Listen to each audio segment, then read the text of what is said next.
Hi everyone, it's Laura Christine from Kitchen Garden Expert, and we're going to do a quick gardening short here. I'm just planting some spinach in a garden in a raised, elevated garden bed, and it's pretty simple, but I thought I'd just show you anyways, because maybe one of these tips will be helpful to somebody. So check this out.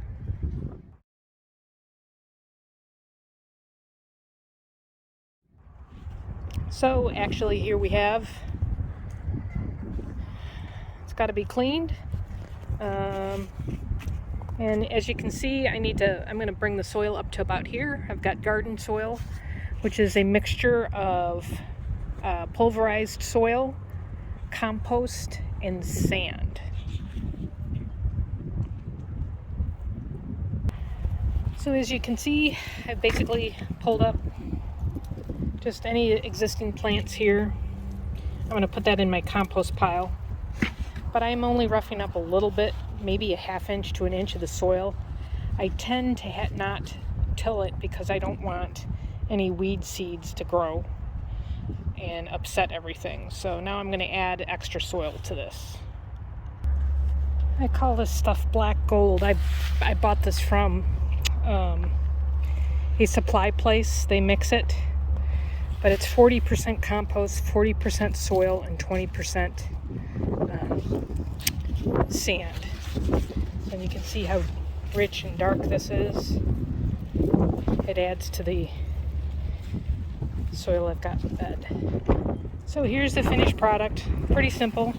This is chives. Chives are really good at repelling bugs. I'm going to plant my spinach in here. And usually I don't have bugs with spinach, but for later when I replant this to something else, that little chive bush will be big. So I always keep onions in and around my plants. Okay, I said I was going to grow spinach and I was going through my seeds and I decided I'd add a little bit more. But I'm going to do, this is a leaf lettuce. It's an heirloom. It's also non-GMO.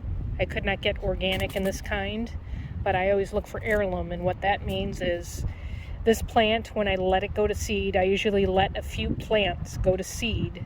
The seeds that I plant from this plant will be the same exact copy of what I get. So that's one. And then I'm trying this new, I keep getting these free seeds from my seed supplier. It's called Mizuna. It's Japanese like greens, and these are cold hardy. And then Bloomsdale spinach. Bloomsdale spinach is really a great type of spinach. It's very, very hardy. It's frost tolerant. It's pretty quick.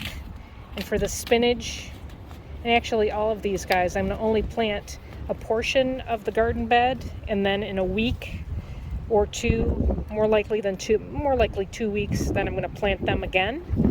And then 2 weeks from that point, I will plant one more time. And so we'll get a succession of all of these 3 types of plants instead of everything at the same time. So people ask me, how do I prepare, what do I do when I plant my seeds? So it's pretty simple. I'm just going to draw lines, and I usually do my finger. I decide on which way I want to go, and I space it out.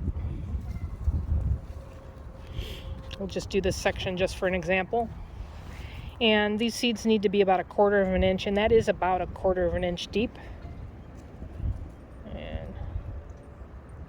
And then I take my watering can and I fill in what I just created.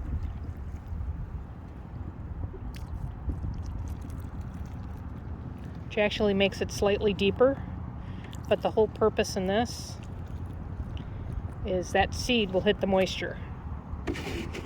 And then I will cover it up and I will water it again. Another thing to take note of, if you can see, these are open pollinated and untreated seeds. Open pollinated basically is a heirloom seed.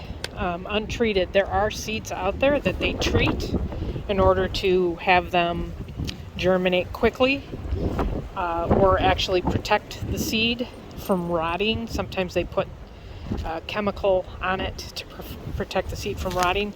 These are organic seeds, which means basically they were grown without chemicals. They might have been grown in a natural, natural pesticides, natural herbicides, but they did not use chemicals. And it's also a non-GMO, which that basically means that this plant was not genetically modified. That'll do it for Kitchen Garden Expert Gardening Shorts. So hopefully this was helpful to you. Hey, give me a thumbs up and subscribe if you haven't to this YouTube channel, and hit that notification bell so you can see when I post my next video. Until next time, have a fantastic gardening day. Bye-bye.